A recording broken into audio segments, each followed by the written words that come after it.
verse 3, Jesus said that despite this widow being destitute, she gave all she had. And this sheds important light on how we should give today.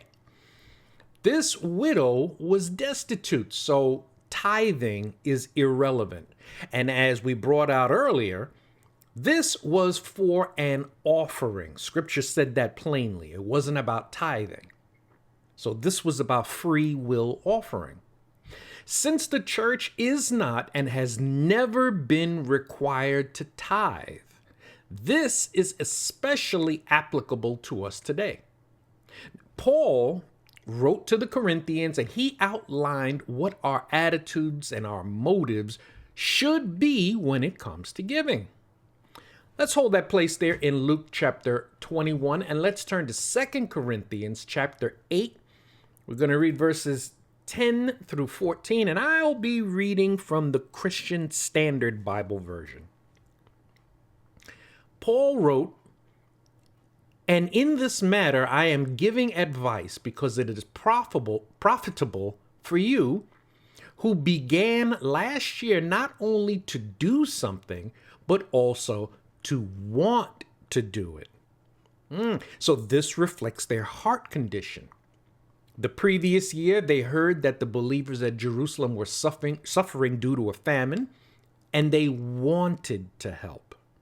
Verse 11, "Now also finish the task so that just as there was an eager desire, there may also be a completion." Look at this.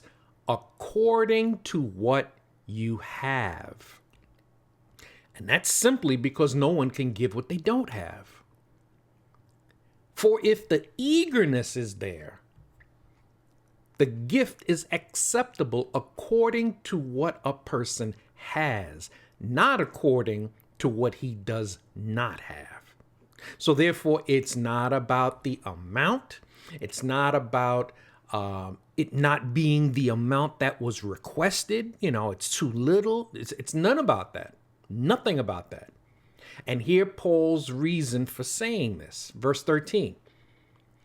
He said, "It is not that there should be relief for others and hardship for you, but it is a question of equality." So it's not about giving until it hurts.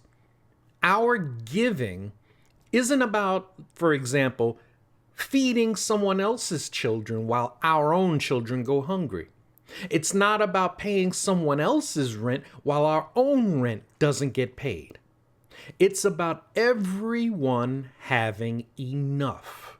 Therefore, our giving is to come from our surplus. Now let's finish this off with verse 14. "At the present time, your surplus is available for their need. And that's because they have extra. So that their abundance, when they have extra, may in turn meet your need. And that is, should you ever need it. In order that there may be equality." Now, this can easily be misinterpreted as advocating socialism.